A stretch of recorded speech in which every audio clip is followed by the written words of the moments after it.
welcome to the Game of the Week. E-Tail Game of the Week at Gator Park, Denham Springs versus Santa Ma. We are joining this game in progress. Had a little technical difficulty. We're here at the bottom of the first, one out. Santa Ma up the bat, no score right now. The number 2 hitter for Santa Ma is Slade Zephyr. He's the pitcher. He got through the first inning relatively unharmed. And again, I'm Jeff Porsche, and I'm joined by Mike Moeller, and strike called. So now the count goes to 1-1, one out in the bottom of the first. Yeah, Jeff, so to reiterate what you said about Zephyr, worked a clean first inning, got ahead of the hitters, minimal pitches. That's exactly how you want to start the game. And so ball outside, 2-1 is the count. Lee Amadei, the leadoff hitter, struck out to start this inning. And there's a ball in the dirt. It's going to go to 3-1. I'll go through what happened in the top of the first. Leadoff hitter for Denham Springs, Job Norgress, grounded out to third base. Then the second batter, Lane Dudley, flew out to right field. The third hitter, Reese Smith, was hit by a pitch, first pitch. And then Reese Mooney, fielder's choice, shortstop to second, got the base runner out. And there's ball 4. And the first base runner of the night for Santa Ma. Now batting second baseman number 6, Josh Denton. Yeah, Hand started Lee Amadei off with 2 super pitches and then struck him out on a high fastball, and then looked like he had a little trouble finding the plate there with Zephyr. Yeah, now he's going to face the second baseman for the Gators, and that's Josh Denton. So Josh Denton, number 6, the second baseman. Runner on first is Zephyr. One out here in the bottom of the first, and we'll go through the batting order for Santa Ma after this pitch. Holding him at first.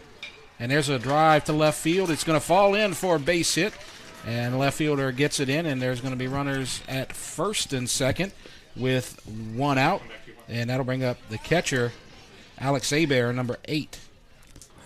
Yeah, Jeff, so we've seen Lee Amadei, Slade Zephyr, and Josh Denton already bringing up Abair in the 4-hole. Batting 5th is going to be the DH, Braden Krieger. Aaron Day playing right field.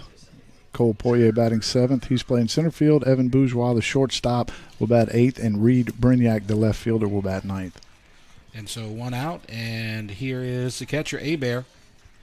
Runners on first and second. And there's a ground ball down the line, and it's a fair ball. And Santa Ma is going to get on the board first as Zephyr rounds third. They'll hold the runners at third. So Denton will stay at third, and it's a stand-up double for Alex Abair, and it's 1-0 Santa Ma. Good job by Abair right there. Just jumped all over that first pitch. Ambush pulled it down the third baseline. A little too tricky down there for Norgress. Picked up an RBI and advanced both runners to second and third. And they're trying to extend their record to 6-0, and already very early on we're going to get a visit to the mound. So everybody's going to come and talk to the head coach for Denham Springs. And Denham Springs, they're led by Mark Carroll. And this early on, you got 3 base runners in a row after a strikeout, and it's still early on in the game, and you're getting your first visit to the mound. What are they talking about out there? Well, just trying to calm him down. I mean, like I said, to Amadei, he made 2 super pitches. Right on the black. Good little slider for 0-2. Wasted a pitch and then we elevated that fastball. And then since then, I don't know if he kind of let his guard down, maybe a little lack of concentration. But even the strikes that he's throwing are in the zone, and they're very hittable. And so they break the meeting at the pitcher's mound, and now Krieger will come up with runners on second and third. First base is open. Corners playing in. And there's a drive to left field, and it is caught, and the runner will tag at third, and he will score, and that'll make it 2-0. So nice line drive there.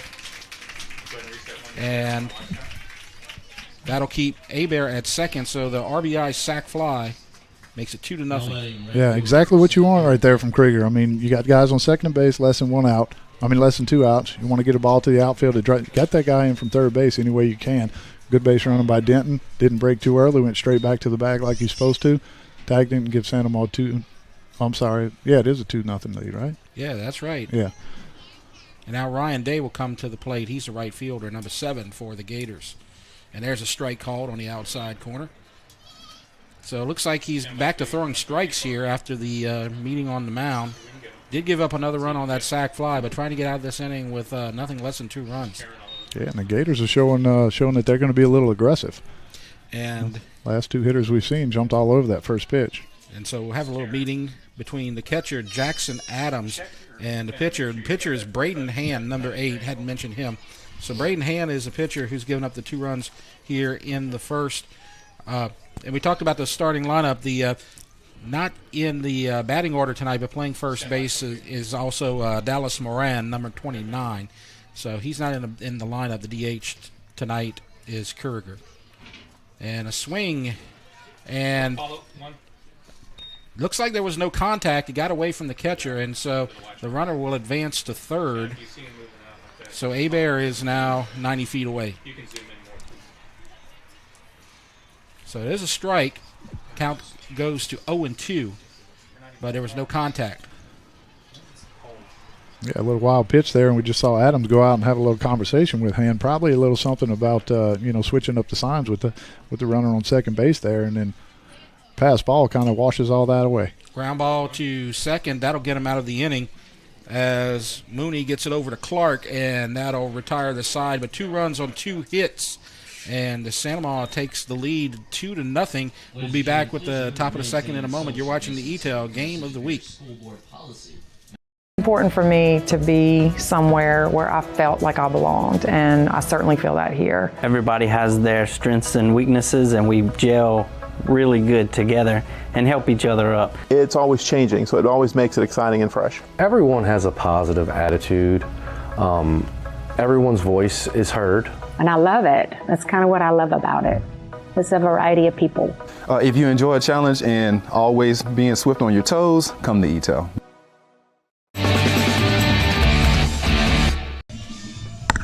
And now we are back to the top of the second inning. Jeff Porsche, Mike Moeller with you. Santa Maria with a 2-0 lead. 2 runs on 2 hits in the bottom of the first for the Gators. No runs, no hits for Denham Springs in the top of the first. Now we move to the second, and Zephyr will take the mound. He faced 4 batters, hit 1 batter, the number 3 batter, Reese Smith, but the next batter grounded out to a fielder's choice. And so now the pitcher will face the pitcher here with Zephyr facing the number 5 hitter, Braden Hand. Yeah, and real quick, Jeff, defensively for the Santa Maria Gators from left to right in the outfield, we have Reed Brignac, Cole Poirier, and Aaron Day. Lee Amadei at third base, Evan Bourgeois at shortstop, Denton the second baseman, Moran the first baseman, Reggie Hebert will be doing the catching, and on the bump is Slade Zephyr. So Slade Zephyr looked good in the first inning, and Denham Springs, they're 4-0, but they're trailing here 2-0. Santa Maria 5-0 on the season, so one team will be getting their first loss of the year, and so Hand steps in to the plate after giving up 2 runs in the bottom of the first. And there's Zephyr. And a pitch, strike. So that's 0-1 to count. And that's exactly what you want to see from Slade. You know, you get team goes in there offensively, comes out and gets you 2 runs. You want to come back in and pound that strike zone and try to get your team back in that dugout as soon as possible. And a swing and a miss. So he didn't get any strikeouts in that first inning, but he's definitely throwing strikes. And he's now ahead 0-2. Top of the second inning, nobody out. And a swing and a miss, and that's the first strikeout of the night on the Santa Maria side. So the first strikeout for Zephyr, and that's 1 away, and Jed Com will come up to bat. Number 10, he's the center fielder. Yeah, good pitch right there. Might have caught Hand off guard. You know, you get him 0-2. Sometimes you're looking for that waste pitch, maybe a breaking ball in the dirt or something out of the zone, but he painted that outside corner and got a good swing and miss. Absolutely. And there's another swing and a miss. So he's dealing strikes right now. He's just coming right at him, and they're swinging and missing. Exactly. Bravado's got to like what he's seeing out of Zephyr right now. Yeah, he's throwing a lot of strikes. He did hit 1 batter, but that's about the only errant pitch that we've seen all night so far, and that's another strike. 5 in a row. And that's just right down the middle. Now we'll see. Go ahead. No. You love to see that even if you're on the Gator side, you defensively, it keeps you on your toes, keeps everything in the game. you hate to see when you start seeing a lot of balls, a lot of walks, a lot of deep counts, and then the infielders, outfielders kind of get on their heels. But pumping strikes keeps everybody in that game. And now, after the foul ball, it gets away a little bit low, so it's 1-2. And I was just about to ask, we didn't have a lot of time, as you were talking about, with a 0-2 count, maybe waste a little bit, get him to chase something, do something like that, but he's just coming right at him still. Yes, he is. 1 ball, 2 strikes, 1 out, top of the second. Swing and a miss and another strikeout. Chasing that outside pitch. Right on the outside corner, and it's a second strikeout in a row, and now Whitehead will come up, right fielder Gage Whitehead for Denham Springs. Yeah, again, pretty much the same location we saw the first strikeout of Hand. That fastball away, gets calm swinging and missing for the second out. And fly ball right, it'll be out of play, I believe, and yes it is. And so another strike. So 0-1 is the count. Only 1 ball thrown so far this inning by Zephyr. He's just going straight at him and daring him to hit. They hadn't been able to do it so far. Yeah, all 3 hitters he's thrown first pitch strike to. Most important pitch. You get ahead, you got a lot of options to try to put them away. And there's a little breaking ball. Strike called. Little change of pace there, it looked like, and it's 0-2. Good little wrinkle. We'll see if he'll try to waste one here or maybe go right back outside with that fastball. And just low and inside, very close, but that's going to be a ball. It's 1 ball and 2 strikes, 2 outs. Top of the second, 2-0, Santa Monica with the lead. Yeah, it looked like he tried to go outside as we saw Abear move kind of to the outside corner, but just flew the front shoulder open just a hair. He's setting up outside, another swing and a miss. He's got him to chase that outside pitch every time at the end of the at-bat. It's 3 strikeouts, very impressive, and that'll take us to the bottom of the second. And our score 2-0, Santa Monica. We'll take a break, and you're watching the ETEL Game of the Week. Aaron, reminding you it's time to speed things up with all-fiber internet from ETEL. Your connectivity needs keep expanding, streaming, surfing, and playing games. And ETEL continues to stay ahead of the curve with the fastest speeds. Plus, our Eero whole home Wi-Fi will eliminate dead spots in your home. ETEL takes the hassle out of setting things up so you get our #1 rated reliability from the bedroom to the patio. As always, you will get the personal service you deserve from ETEL. Fast, local, reliable. And we're back, and it's the bottom of the second inning, and the Santa Monica with a 2-0 lead. It'll be Poirier, Bourgeois, and Brignac coming up for the Gators. And if we got a moment here, let's take a look at the District 5-5A baseball records. And Santa Monica is at the top with a 5-0 record. East Ascension 4-0, Dutchtown 4-1. And then you have Catholic, Woodlawn, and McKinley at 500 or lower. But a good start so far, Mike, for the teams in Ascension Parish. Yeah, great start for the Ascension Parish 3. I mean, you got 2 of them undefeated, and the only loss that Dutchtown got was given to them by, an inter-parish school, the East Ascension Spartans. And, that just – we're going to do a lot of these games this year, and we'll be able to see, a lot of these rivalries going on. So every game should be interesting. Yeah, it's always fun when you get to baseball season in Ascension Parish because you got 3 teams and 3 programs that love their baseball. And it looks like with the new coach here in Bravada at Santa Monica, they got a little spark in them coming back from last year. Yeah, they do. And, you always want to get off to a fast start at 5-0. It's tough sometimes with those tournaments when you're playing 4 or 5 games in like three days. But Santa Monica jumped out to a 5-0, and East Ascension jumped out to 4-0. Yeah, it's very nice. And strike on the outside corner goes to Cole Poirier. He plays center field. He's number 10 for Santa Monica, the number 7 hitter. And there's a fly ball to left field, easy out, and it's caught by Dudley. So Dudley catches the fly ball and the first out of the inning. So one away for the Gators. Yeah, and then lining up defensively for Denham Springs, we're going to have left to right in the outfield, Dudley, Calm, Whitehead on the infield, Norgus at third, Smith shortstop, Mooney at second, Jude Clark at first base, doing the catching, Jackson Adams, and we've already said his name a few times, doing the pitching, Braden Hand. So there's a ball up high, so 1 ball and no strikes. He got the first batter out. He struck out Lee Amadei in the first inning, but then he gave up a walk, a hit, and a double down the left field line. And he was able to get a couple of outs late and kind of get back on track. But now he's behind here, 2 balls and no strikes. And that's the problem he had. He walked a second hitter, Zephyr, in the first inning as well. Yeah, kind of what we saw. And I think Poirier may have chased a ball maybe up out of the zone. That's why we saw him elevate that ball to left field. Yeah.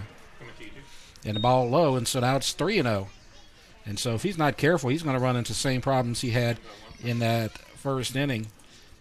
As we mentioned, Zephyr was the number 2 hitter. He walked after a strikeout from Lee Amadei, and then Josh Denton had a single, Reggie Hebert had a double, and then sac fly and ground out, and that finished the first inning.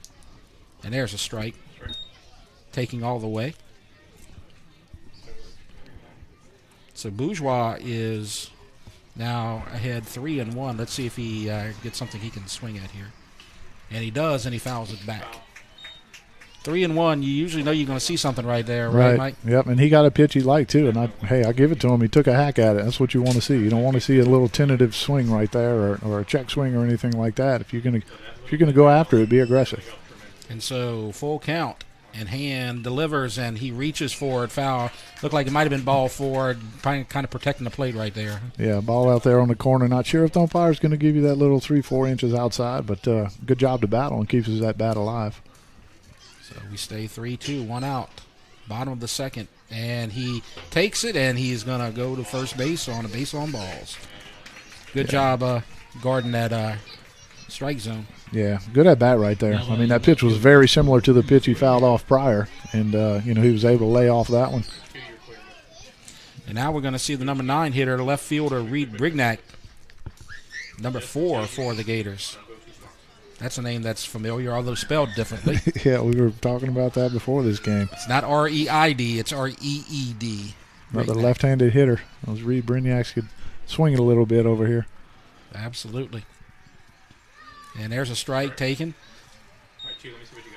So the second baseman playing, got a little bit of a hole there on the right side of the field, and interesting for a left-handed hitter as the first baseman's holding the runner. He's got a decent lead there, Bourgeois. Yeah, we see Mooney over there. He's kind of shaded towards second. A little, not so much double play depth, more just shaded towards second. We don't see him playing in a little bit like you typically do whenever you're at, a legit double play depth. Yes. So 0-1 is the count, and Bourgeois kind of looked like he's going to make a little jump there, goes back to first. Ball high, and so it's 1-1. And so you know that Hand's kind of worried about Bourgeois out there. Yeah, and when you get on first base, you're going to try what you can to take that pitcher out of his game and get him away from his number 1 priority, which is the hitter. And there's a strike on the inside corner. That was right on the edge, and they give him the inside strike, and it's 1 ball and 2 strikes to Reed Brignac. Bourgeois at first. He's being held. Got a decent lead. And there's a pitch and a swing and a miss and a strikeout. That's the second out of the inning. So kind of pulled a string on that one. Yeah, he did. I don't know if that was a changeup or curveball. It had a nice little 12-6 action, but I'm not sure if it was a true curveball or maybe he just pulled the string on a changeup. And now, Mike, you got Lee Amadei, and he struck out before we got to the action here live. But he's a red-hot hitter here right now, with hitting from that left side. Yeah, Lee came in hitting just a tick over 600. I mean, that's pretty much as good as it gets, But he actually saw some really good pitches and some competitive pitches. Got in the hole early his first at-bat, chased one maybe out of the zone. But look for him to rebound right here. And he saw another strike right there, took it. 0-1 is the count. And now to throw back to first. He hurries back, and he's in safely. 2 outs. Evan Bourgeois at first. He reached on a walk. Poirier flew out to left. Bourgeois walked. Brignac struck out, and now it's 0-1 to Amadei. And there's a drive to right. It's going to stay in play, and it's caught by the right fielder, Whitehead, and that's the 3rd out. And so that'll retire the side. No runs, no hits, 1 man left on base. And our score 2-0 Santa Ma. You're watching the ETEL Game of the Week. Aaron, reminding you it's time to speed things up with all-fiber internet from ETEL. Your connectivity needs keep expanding, streaming, surfing, and playing games. And ETEL continues to stay ahead of the curve with the fastest speeds. Plus, our Eero whole home Wi-Fi will eliminate dead spots in your home. ETEL takes the hassle out of setting things up so you get our #1 rated reliability from the bedroom to the patio. As always, you will get the personal service you deserve from ETEL. Fast, local, reliable. And now headed to the top of the 3rd. Santa Ma with a 2-0 lead, and Zephyr on the mound, shutting them down so far. Let's take a look right now at Santa Ma's schedule so far. They're 5-0, Mike, and they've been running through some opponents, some pretty good teams, some 5A competition, and they're just running them down so far. You're right. I mean, that first win against Ascension Catholic, who we know are really good, have a really good shot to win their division, AA, I think, this year. Yes. And then you see some pretty lopsided scores, 12-2, 13-2, 12-2 against St. Michael, Mandeville, and Lafayette, respectively. I mean, these clubs typically have some really good ball teams, and for them to go in there and run and, beat these guys, maybe 10-run rules, I'm not sure how many innings they actually went, but to put up that many numbers is pretty impressive. And then Zachary, I mean, they're typically a juggernaut in 5A every single year, and they went to Zachary and pinned a 7-5 loss on them. And they're trying to get to 6-0 tonight, and this is the first full season for Brandon Bravada. He's 15-5. We saw that earlier, but last year with the COVID year and everything kind of just fell apart at the end after mid-March. So this is his first full season, and looks like he's got the program in place now. Yeah, he's got to be excited. I mean, last year started out, we thought we were going to play baseball last year, and then just big-time hiccup shut everything down. And, good to get back out here, and hopefully we'll continue to get everything better back to, normal, and we can continue. So first pitch, top of the 3rd, high and inside. So ball 1 to Jude Clark, number 15, the first baseman. Don't look like we're going to have any issues as the COVID's kind of slowing down a little bit, and we're glad to see that, and some of the Phase 3 stuff happening. So we got a decent crowd here tonight. You can get up to 50%, so it's almost looking like almost back to normal. Yeah, and typically you'll see this park packed, for any kind of game. I don't care who comes in here. The Gators have a really, really good fan base, and as you can see in front of us and to the left side where the home fans usually sit, probably right at 50% capacity. So 1-2 is the count after a strike, and another strikeout. That's 4 in a row. Zephyr is on fire right now. 4 strikeouts in a row. Yeah, he had a little blemish. He didn't throw the first pitch strike to that guy, but he still struck him out. I know. I think that's he's throwing up 1 ball per inning right now. Exactly. Well, I mean, the 1 ball he threw actually hit the batter in the first inning, but he's in the strike zone right now. And as I say that, outside, 1 ball and no strikes to the number 9 hitter, Cam McPherson. Number 5, he's the DH. Jackson Adams, the catcher, not hitting tonight for Denham Springs. And there's a swing and a miss. Right back in the zone. Even whenever he's throwing a ball, maybe pulling that front shoulder, flying open a hair, just missing, but not bad misses at all, but he's going right back with that next pitch, making his adjustment and getting right back in the zone. And another swing and a miss, and you would expect him to kind of come at that number 9 hitter. Usually the number 9 hitter is going to be the weakest guy in the lineup, so you expect him to just bring it to him right here with a 1-2 count. It's 1-2 to McPherson, and there's a ball high, just a little high, and so count evens at 2-2. Yeah, I like that pitch selection right there. Try to elevate something, get him a little out of zone. If he can get the bat on the ball, it's usually going to be a weak fly ball. So 2-2, and now the count is full. And so Breaking ball down low, didn't get there.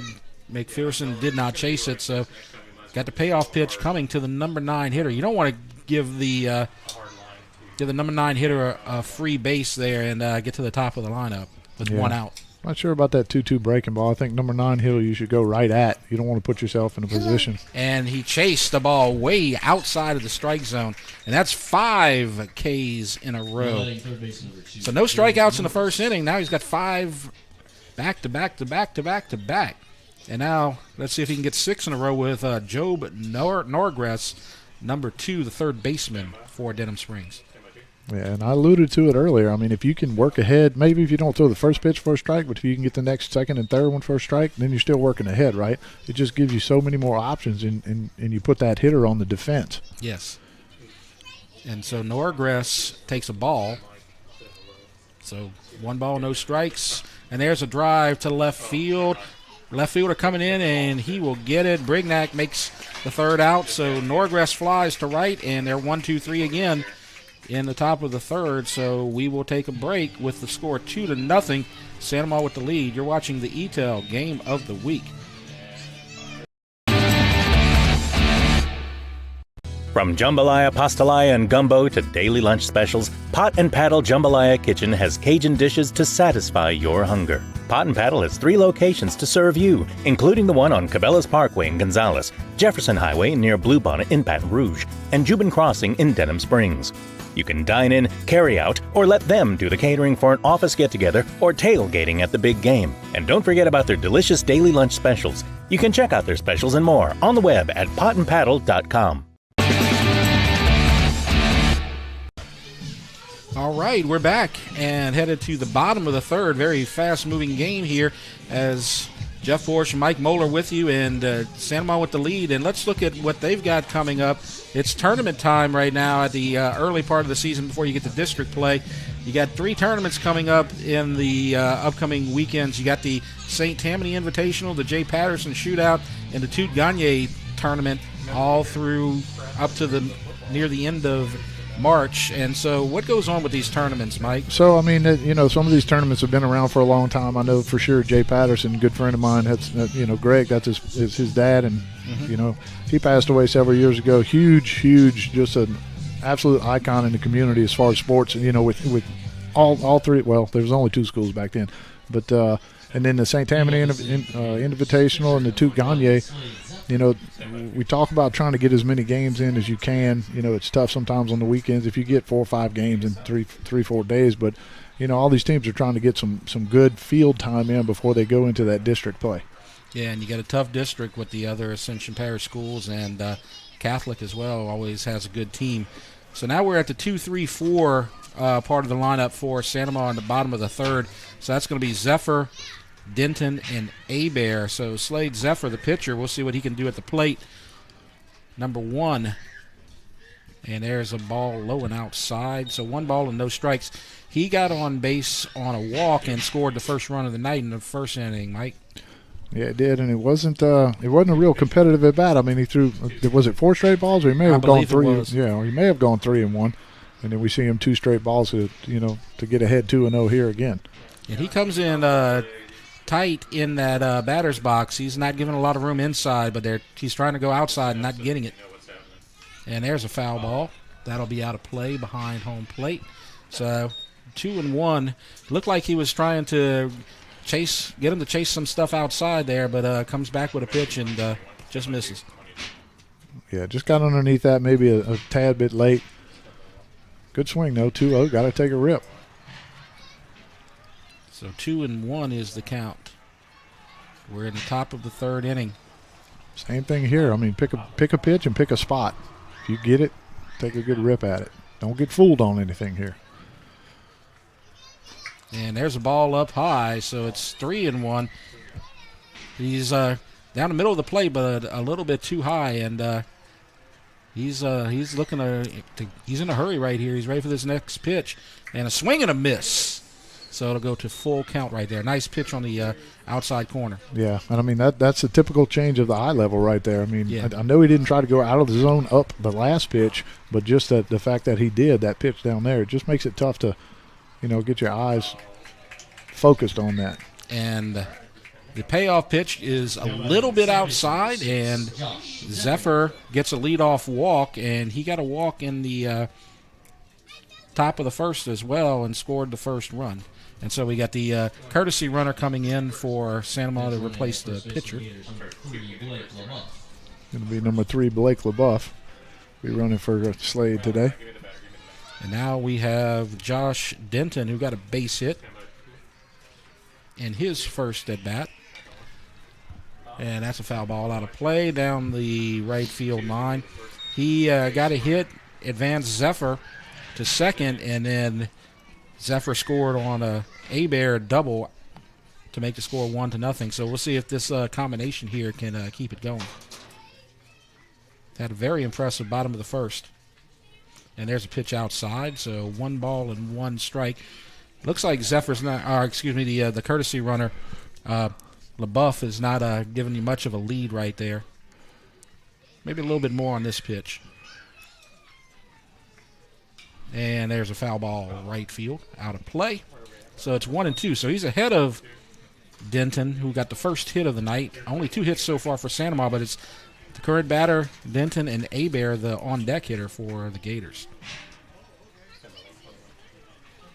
Yeah, it looks like LaBeouf's got a nice little lead out there. Hand's been giving him a couple different looks. Yeah. A couple different times to the plate, trying to, just kind of disrupt his routine over there. And he's getting a little bit more of a lead, as you see right there on the camera. Defense playing straight away at all positions, and a fly ball to center field, very deep, but there's room, and it's going to be caught by Com, and that's going to be the first out, as Denton flies out to Com in the center field. So 1 out, runner on first, and that'll bring up Bear, Alex Bear, number 8. Didn't put a charge into that ball. Unfortunately, it was to the deepest part of the park. I think if it's, to either one of the alleys there, especially down the line, that ball leaves the ballpark.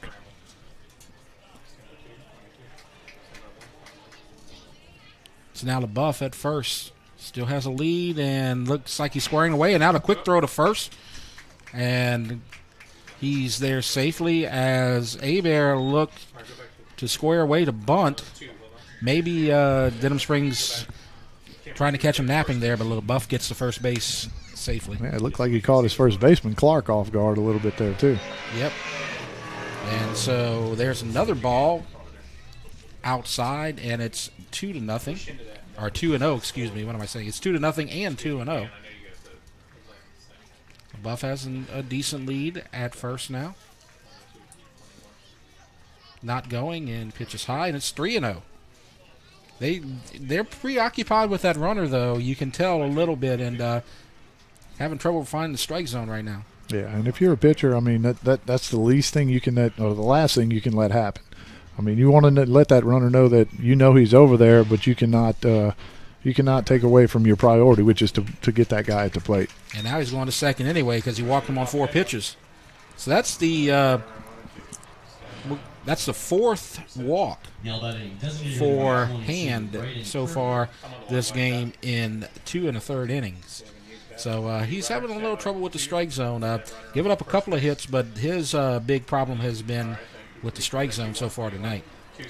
Yeah, and it's real tough. I mean, and then you kind of get yourself into a bind whenever you do throw those borderline pitches, just in, just out, just up, or just down. You're not going to get swings at those. Whenever you're around the plate and you're throwing a lot of strikes, then you'll get those hitters to expand and swing at some of those pitches. And Kuriger up to bat, number 22. Well, wearing number 20 tonight, he's a DH. And it's another ball, so still having trouble finding that strike zone. 1 ball, no strikes. Runners on first and second, 1 out, bottom of the third. And they're going back to second, and he's in safely very easily. They are really concerned now about that LaBeouf kid at second base. He is the courtesy runner for Zephyr. He reached on a walk to start the inning.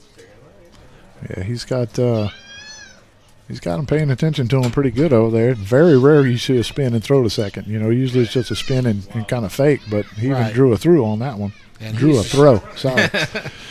And gets away from the catcher, but LaBeouf is not moving, and so it's 2-0, and that's 6 balls in a row.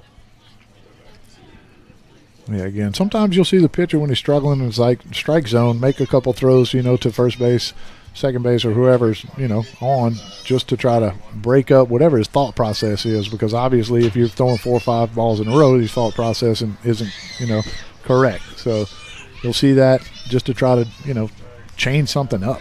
Yeah. Now Kuriger, 2-0. He had a sac fly in the first inning, got an RBI. And another pitch, 3-0 outside, and that's 3 balls for Kuriger, so 7 in a row. Kuriger trying to do something. He's been busy. He was playing in the basketball game last night, the second round of the playoffs. Sandoval lost to Natchitoches Central last night, but he was playing for them last night. Now he's up 3-0, and there's a strike. Still on the outside corner, but he got there for the strike, and it's 3-1. Yeah, 3-0. That's a good take by Kuriger right there. That's not a pitch you can drive. That's something on the outside. Actually, an excellent pitch. So just take that and wait to see if you can get a better one to hit. And he did not, and he draws a base on balls. So that's walk number 5. And he's walked the bases full with 1 out. And now Ryan Day will get a chance to score a run, and here comes another meeting at the mound. And right now it just looks like the big problem here is Hand just can't find that strike zone, Mike. Yeah, and I could see some people warming up down there, the Yellow Jackets bullpen. Not sure if he's hot and ready to go in yet, but maybe Mark Carroll is trying to buy some time here. But he's trying to settle him down. Hey, man, he's just saying, hey, look, Braden, you're 1 pitch away from getting out of here. We got 1 out. We got bases loaded. Make a good quality pitch, something down in the zone. Get me a ground ball, and we can get a double play and get us out of here. Right, a ground ball would get them out of the inning if get the double play right here and get out of it. So I wouldn't expect the infield to be playing in a situation like this. So just 1 pitch can get him out of it if he can get right on track. Exactly. And if you're Sandoval, that's what you're trying to stay away from. You don't want to hit that ground ball to get that double play out of here. Find something in the zone. We've seen Hand to throw some balls up in the zone. You want to get this guy in from third base. Runners on base, second and third at least. With less than 2 outs, we got to get this guy in from third base. So you're going to try to get something elevated, some drive a ball deep to the outfield, maybe get a tag. Right. With a 2-0 lead, just getting a couple extra runs here would be crucial for Sandoval. Ryan Day, he grounded out to second to end the first inning. On deck is Poirier. He flew out to left to start the second. So that's what he's got to face to get out this inning. And there's a drive, and that's going to be a fair ball to right field. This might score 2, and it will score 2 as the right fielder loses the handle, and a third run is coming to the plate, and he scores as well. So that'll clear the bases and give everybody a free pass home and a 5-0 lead for Sandoval. So let's see how they score. It's definitely a base hit. 1 would have driven in 2, had the little problem with the right fielder, probably a base hit and an error on the right fielder that got him to second base and got the third run in. Yeah, probably. I don't see the replay or whatever here, but the second baseman or shortstop on that throw in there, you got to make that pick right there. That allowed Kuriger to score that third run of the inning. So Day gets 2 RBIs, and now we're going to have a pitching change as a second visit to the mound. So with the score 5-0 and runner on second, 1 out in the bottom of the third, we're going to take a break as new pitcher warms up. You're watching the ETEL Game of the Week. From jambalaya, pastalaya, and gumbo to daily lunch specials, Pot and Paddle Jambalaya Kitchen has Cajun dishes to satisfy your hunger. Pot and Paddle has 3 locations to serve you, including the one on Cabela's Parkway in Gonzales, Jefferson Highway near Bluebonnet in Baton Rouge, and Jubin Crossing in Denham Springs. You can dine in, carry out, or let them do the catering for an office get-together or tailgating at the big game. And don't forget about their delicious daily lunch specials. You can check out their specials and more on the web at potandpaddle.com. And we are at the bottom of the third inning, and it's 5-0 as the pitcher has been replaced. And so Braden Hand is going to call it a day, and he will be replaced by number 24. 4 for Denham Springs, Cameron Andrews. And so an early night for Hand, and he only gave up 3 hits in 2 1/3, but he just couldn't find a plate and gave up a lot of walks. Yeah, and then, I mean, that just, you talk about typically you don't want to get leadoff walks or 2-out walks, but whenever you have walks all the way throughout, it doesn't matter when you have that many. Sooner or later, they're going to cash in. And, there's an old adage, whenever the pitching coach or the head coach goes out and talks to the pitcher, that next pitch is usually a strike. So I like the fact that Dave just jumped all over that pitch. I mean, he didn't wait, to get himself maybe deep in the count or a pitch that he couldn't hit. He saw something he liked and he turned on it and picked up a couple RBIs. Yeah, he got a couple of RBIs. The third run most likely would score on an error as the right fielder had trouble getting a handle on it. But that was a 2 RBI single. But the real damage was the 3 walks and 4 batters at the top of the inning for Hand. Right, and heads up base running by Day as well as he advances to second base and puts himself in scoring position. And so he goes to third as he's going to steal the base there as the catcher. That just looked like a little hesitation, and then the move once the ball got in the dirt there, Mike. Yeah, I'm trying to think if maybe that was just a delayed steal. Yeah, I don't think the ball was that bad in the dirt. I think he just caught the catcher off guard there. I think he just assumed the catcher was just going to throw it back to the pitcher, so he had an opportunity to run there. And now 90 feet away, and Poirier has a chance to get an RBI right here as a foul ball behind home plate, and it's 1-1. Infield playing in now, as you see all the infielders in the grass. Can't give up any more runs here, and there's a drive to right that will be caught, and the runner tagging up, and he's coming home, and he will score. And so it's 6-0. So sac fly to right field, scores another run, so an RBI for Poirier. Yeah, and we see Denham Springs, when it's 5-0 this early in the game, you don't want to let it get out of hand. That's why we saw the infield in. Obviously, they couldn't have defended that ball right there. But if you're Cole Poirier, you did exactly what you're supposed to do. Get that ball to the outfield. You have to score that run from third base right there. It's the little things like that. Scoring those runs from third base with less than 2 outs. I've said it 3 times already today, and they've done it every single time. Yeah, they've been able to get a couple of sac flies, so they're able to get those fly balls when they need it, and that brings up Bourgeois and a strike called. So 0-1 is the count. 2 outs in the bottom of the third. Big inning for Sandoval. 4 runs so far. 0-1. And foul off. And so he's in the hole. Bourgeois 0-2. He walked in his first at bat. Yeah, kind of a little excuse me swing right there. Might have got caught in between. So now on this pitch, Denham Springs could get out of the inning, and he doesn't chase it. Good job holding up on the outside pitch, and so it's 1-2 with 2 outs in the bottom of the third. Yeah, for Denham, Cameron Andrews came in throwing strikes. Yes, that's what you have to ask of him. He's got Poirier. When he's throwing strikes, got an out, fly ball to right field, and he's got ahead of Bourgeois here, 1-2.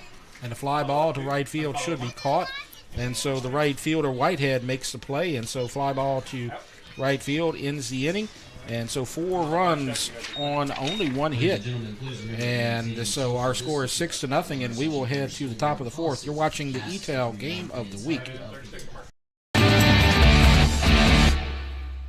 From jambalaya, pastalaya, and gumbo to daily lunch specials, Pot and Paddle Jambalaya Kitchen has Cajun dishes to satisfy your hunger. Pot and Paddle has 3 locations to serve you, including the one on Cabela's Parkway in Gonzales, Jefferson Highway near Bluebonnet in Baton Rouge, and Jubin Crossing in Denham Springs.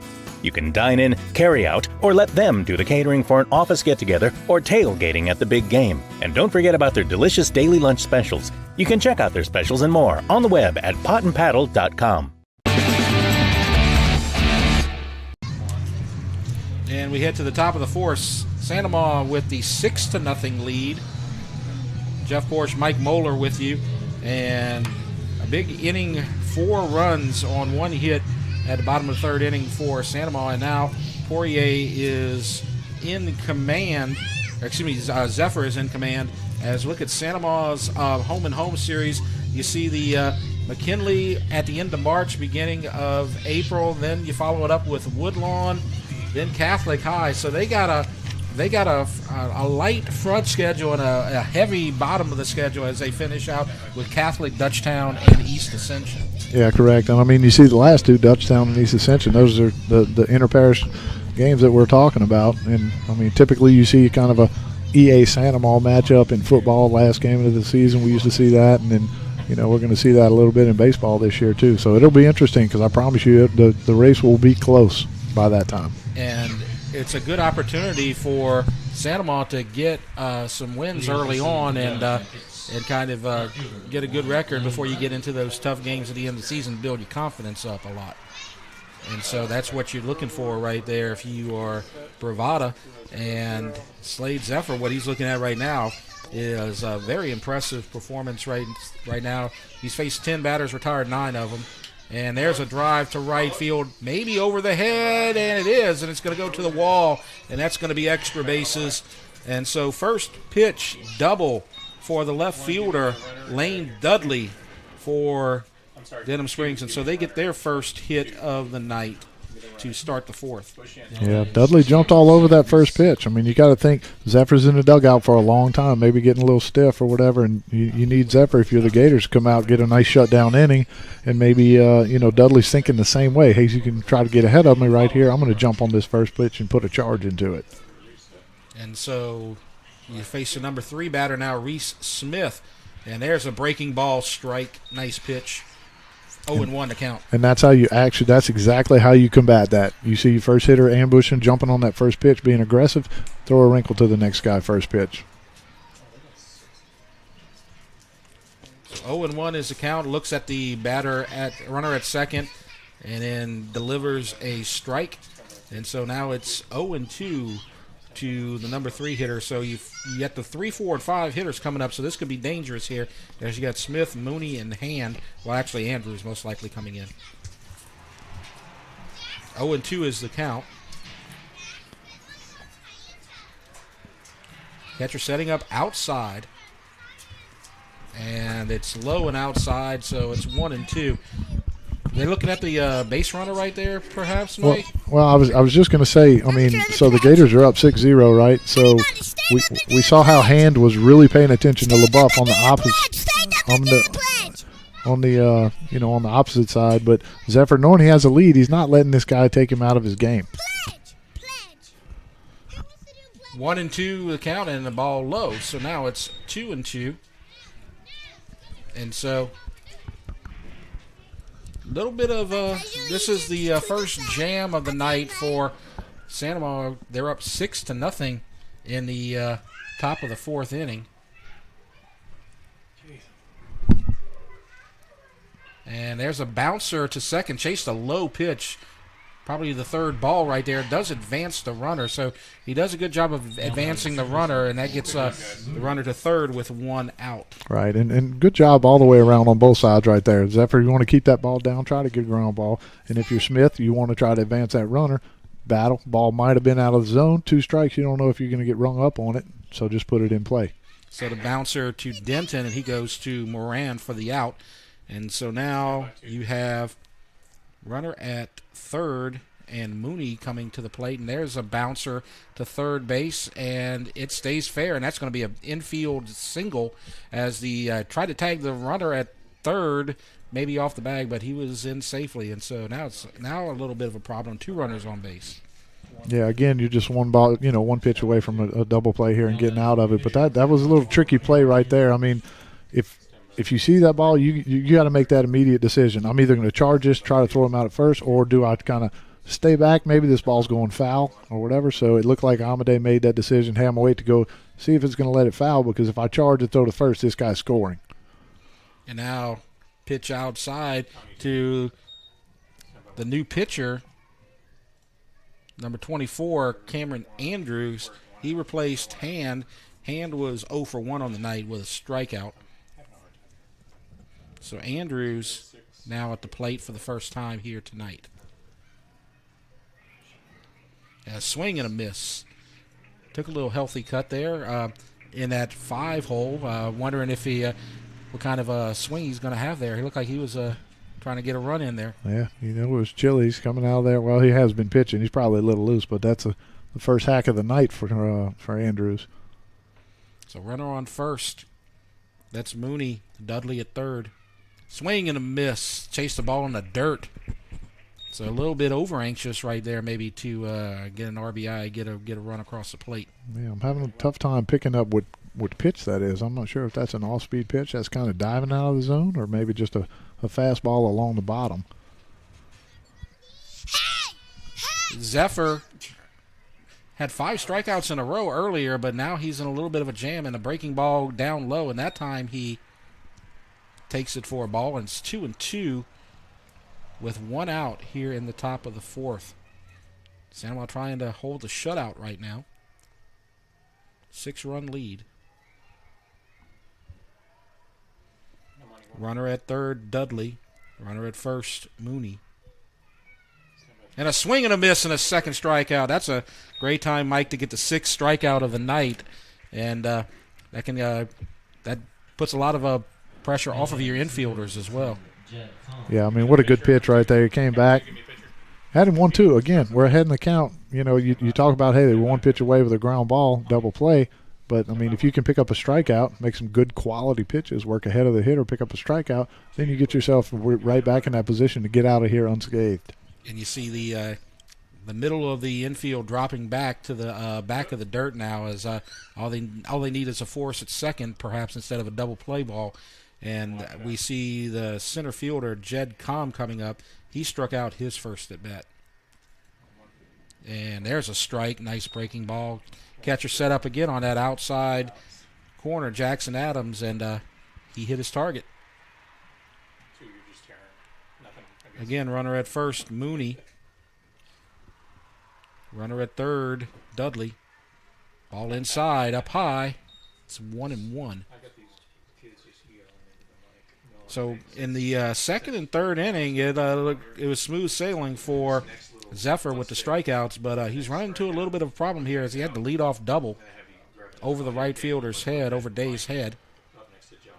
And there's another breaking pitch. He's getting those breaking pitches over now very nicely, Mike. Yeah, good pitch there. I mean, we talk about it when you're on the offensive side and you have a long inning.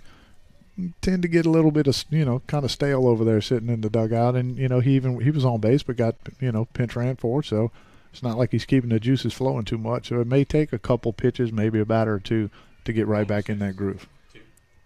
So Comm calls time, and he's back in the box. This will be a good time to get that second strikeout in a row, and number 7 on the night. And he got it. Actually, that's strikeout number 6.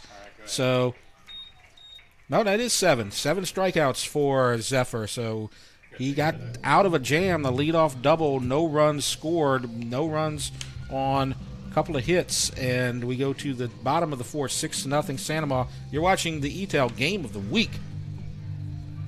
Jeff. It's important for me to be somewhere where I felt like I belonged, and I certainly feel that here. Everybody has their strengths and weaknesses, and we gel really good together and help each other up. It's always changing, so it always makes it exciting and fresh. Everyone has a positive attitude. Everyone's voice is heard. And I love it. That's kind of what I love about it. It's a variety of people. If you enjoy a challenge and always being swift on your toes, come to ETEL.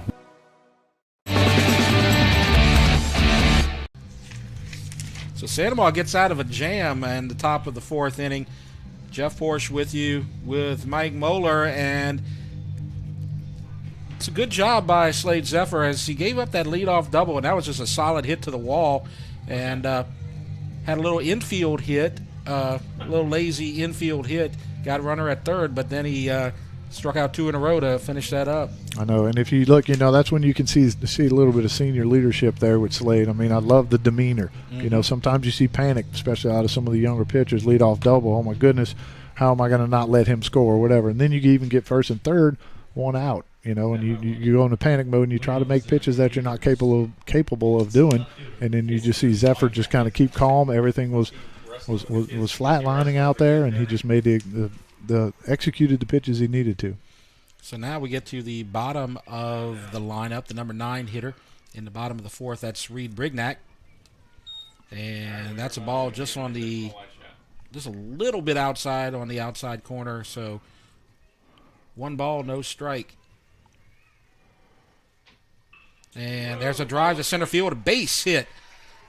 That's something that you hear, a blast from the past. Reed Brignac with the base hit for Denham. Yeah, that's a good piece of hitting right there with Brignac. I mean, he saw the pitch prior, right in that same zone, and he saw another one. Didn't try to do too much with it. A lot of times you'll see guys try to, get out there and roll over on that fastball, hit it right back where it was pitched. And that when you can get that leadoff hitter in the 9-hole on base, that opens up a lot of possibilities with Amadei at the plate. And here's a pitch, and it's a strike inside. They're throwing back to first, and he gets back. Yeah, I like it. Be aggressive over there. I mean, sometimes a lot of people look at that 9-hole hitter as they could be the second leadoff hitter, right? So it's going to be somebody fast, somebody that can get on base, somebody that can, wreak a little havoc on the base path. So I wouldn't be surprised. I mean, I know it's 6-0, but it wouldn't be surprised if you would see him take a bag right here. And so the 1-0 pitch, and he's going, and the ball in the dirt, and there's a tag, and he is out. Good job by the catcher, Jackson Adams, with the gun, and takes the ball in the dirt and gets Brignac at second for the out. Well, you're right. That was a good rebound right there by Adams. I mean, ball kicked a little bit, not too far away from him, but really good arm there. I thought he was going to have it for sure after he kind of fumbled the ball, but he recovered very nicely. Now the count's 1-1. And inside pitch, kind of fisted foul off the out to the third base dugout side, and that'll put him in the hole 1-2. He is 0 for 2 tonight, but he came into the game over 600, so he's kind of due here. But yeah, had a good at bat last time. I know it was against Hand or whatever, but he put together a good little bat. Just missed it. Might have got it towards off the end of the bat, but he did pull that ball in the right field. So look for Lee to barrel something up. 1-2 the count. And there's a ball just inside. Hard to tell right there. He's crowding the plate like a couple of those hitters do, but just on the inside corner. Yeah, daring him to throw it in there. Knowing if he misses a couple inches, he's going to turn that ball around. That's right. 2-2 the count. Now they're setting up outside, and just a little bit farther than they wanted, a high and outside, 3-2. So now the count is full to Lee Amadei. So what do you think he's going to get here, Mike? I'm sure he's probably going to get a little fastball probably on the outer half, but I love the discipline by Amadei right here, not expanding his zone. He knows his strike zone, and he's staying with it. And right at the net, and went low and outside. So there you go, and count full again. Yeah, a lot of times you'll see some of these pitchers, especially the high school guys, they when they get 3-2 or they get in a bind, if they're not real comfortable with their second or third pitch being a changeup, curveball, whatever it is, they're going to stick with that fastball away. So let's see what the catcher's setting up. A little bit outside on that outside corner. And it goes inside. He pulls it, but it's foul. That was going over the fence if just by a few feet if he could have just missed it. Yeah, and I think Andrews actually missed his spot there as I saw Adam scoot out to that outside corner. And he kind of cut it back in. But, I mean, you see that's why Amadei is on the plate like that. He can handle that pitch inside. He knows he can turn it around. Setting up outside again. They come inside again, but he pops it up to the shortstop. So dodged a bullet there as the shortstop, Smith, makes the play. And he's missing that outside target again, but, nearly pulled it out the park on the first one, but the second one just kind of popped it up. Yeah, I think Lee will probably be a little upset with himself there. I think he got a pitch to hit there. Got a lot of the white part of the plate, and just got underneath it. So the new pitcher, Andrews, he's faced 4 batters, and all of them are out. He did give up a base hit to Brignac, but he was out attempting to steal second base. So he's gotten everybody out so far. Good pitch right there. Good pitch. Yeah, that's a nice breaking ball to the right-handed hitter. I know sometimes maybe he was uncomfortable with those left-handed hitters, Amadei and Brignac. Now he's got a right-handed hitter, and he's coming at him. Yeah. Sometimes you see that, and it works, kind of opposite. Sometimes you feel real comfortable facing those righties, and you're dealing, and then all of a sudden you get a lefty, and then you hit a little hiccup. So now it's 0-2, and he's one strike away from getting out of the inning. Go way outside. Had a little pitch to waste right there anyway. Yeah. You typically want that 0-2 pitch to be a little, I mean, if you're going to miss, try to get a chase or something. You want it to be a little bit more competitive than that one. Yeah, nobody's going to chase that pitch. Bottom of the fourth, 6-0 Santa Maria. And a swing and a miss and a strikeout. Beautiful pitch there, Mike. Yeah, that's the old that's one that's hard to. I mean, is it going to hit me? If I don't, it's going to be a strike. I have to swing at that. Kind of tied him up. You don't say you get tied up with the curveball often, but that happened right there. And so we're going to head to the top of the fifth. Our score 6-0 Santa Maria. You're watching the ETEL Game of the Week. Retail business empowered us to do more. Since 1957, Holmes Building Materials has provided lumber and building materials for the greater Baton Rouge area. We pride ourselves on customer service in the residential, commercial, and industrial sectors. We run over 25 trucks a day. The software system that we use is internet-based, so we always have to be up and running. Having consistency is the biggest thing that we can ask for, and ETEL helps provide us for that. If you're looking for great customer service, high-speed internet at an affordable price, I would highly recommend ETEL.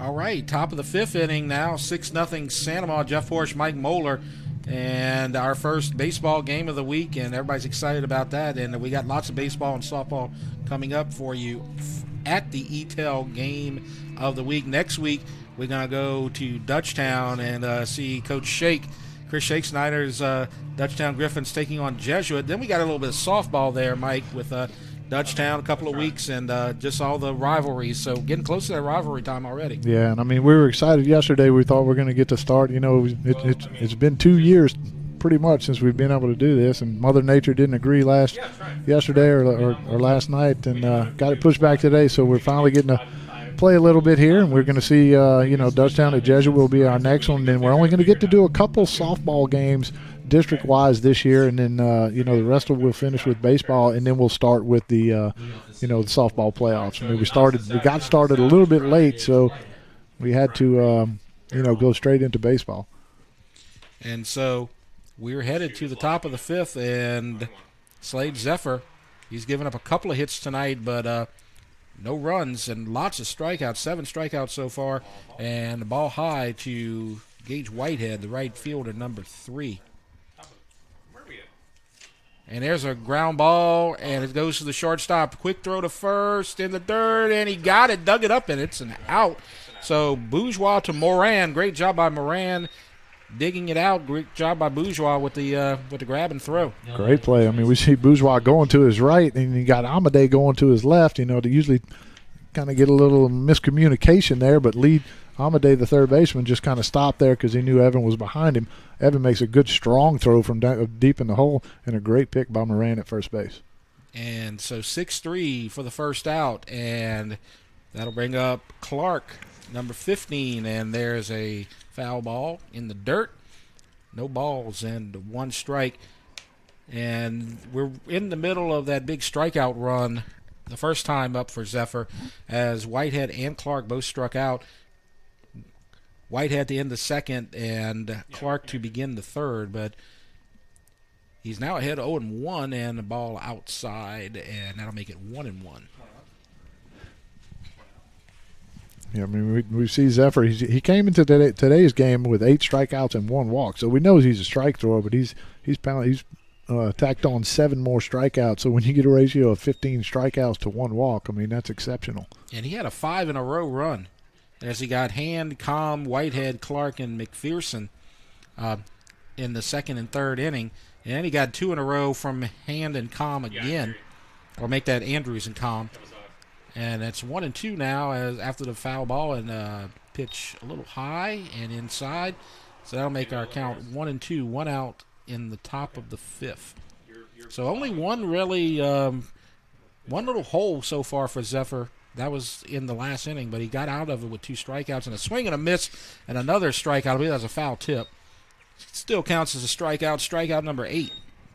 Yeah, good pitch right there. And, I mean, you talk about, you get into a jam. I mean, there's going to be very, very, very few games, if you're a pitcher, that you're not going to get yourself into a jam. And what separates the good ones from the bad ones, pitchers, that is the ones that minimize, I mean, if he would have just given up one run in that last inning, that would have been good. But, I mean, he shut him down completely, and then sometimes you'll see the hitters. Again, we mentioned Slade's senior experience. He's been in these situations.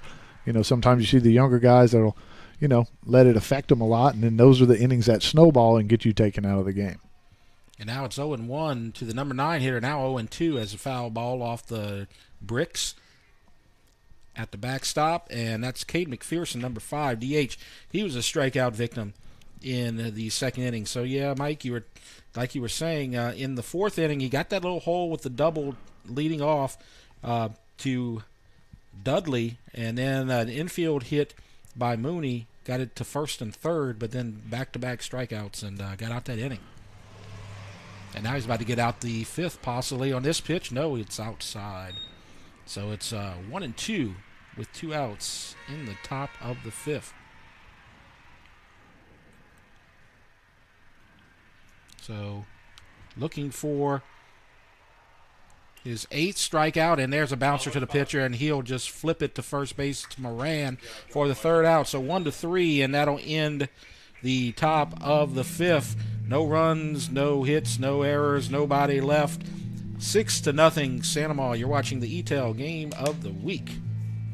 Retail business empowered us to do more. Since 1957, Holmes Building Materials has provided lumber and building materials for the greater Baton Rouge area. We pride ourselves on customer service in the residential, commercial, and industrial sectors. We run over 25 trucks a day. The software system that we use is internet-based, so we always have to be up and running. Having consistency is the biggest thing that we can ask for, and E-Tel helps provide us for that. If you're looking for great customer service, high-speed internet at an affordable price, I would highly recommend E-Tel.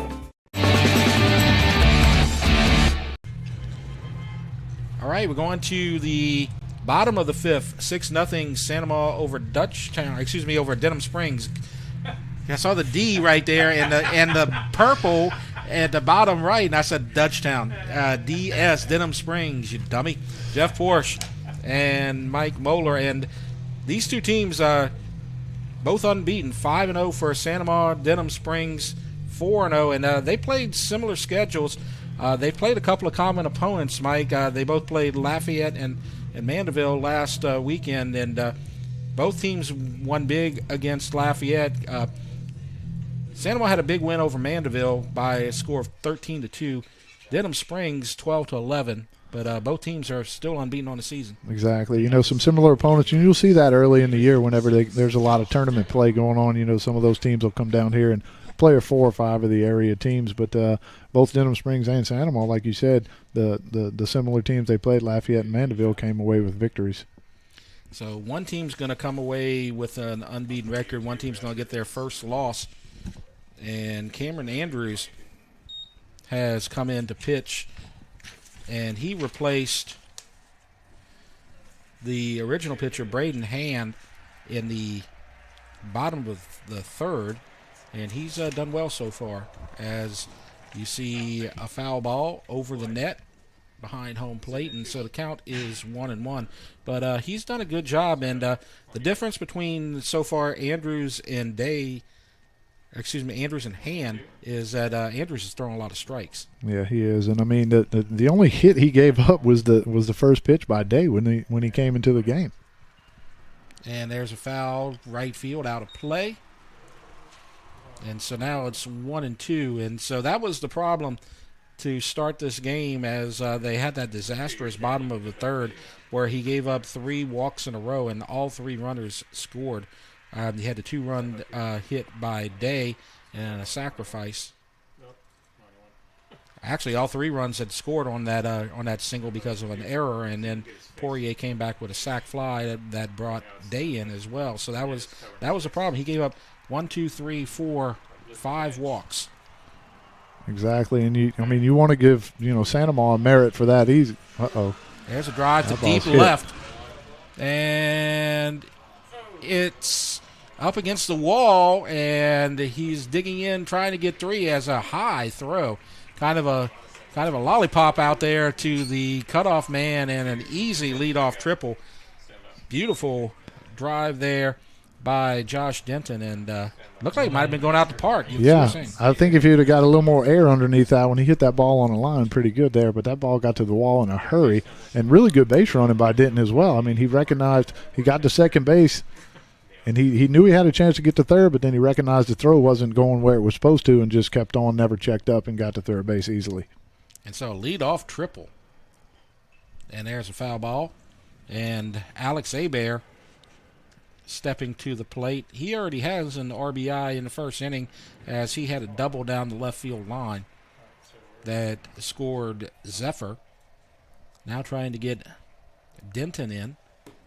Denton is 2 for 3 on the night with a single and a triple, and he's hit. So now you got runners at the corners with nobody out. Yeah, we saw Slade Zephyr get himself out of a first and third situation with one out. So let's see how Cameron Andrews handles this with first and third and no outs. And so we're going to have a courtesy runner coming in. And that'll replace Hebert. So it looks like, okay, number 30, Blake LaBeouf. Okay, yeah, that's right, number 3. Checking in. He also ran for Zephyr earlier. And this is Kurger. And he's hit right in square in the back. And here I am talking about doing a good job throwing strikes, and now he's hit 2 batters on 2 pitches. And the bases are full. Okay, I think we misspoke. I think the runner that came in at first base is number 31, Cameron Planchet. Okay, yeah, I think so. I believe the announcers had said LaBeouf. I believe it's Planchet. And now Ryan Day will come up, and Day had the big 2-run single that opened the floodgates in the top of the third.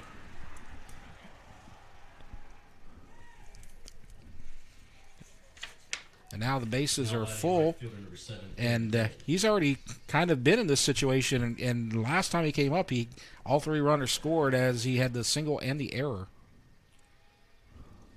And a swing and a miss, and he was looking for 9-0 right there. Jumped on that first pitch he saw his last at bat. But I wanted to go back where we were talking about the inning where Sandoval scored so many runs. When you do walk, you still have to be disciplined. You know, you can't get kind of anxious and get yourself and get out of there with only 1 run.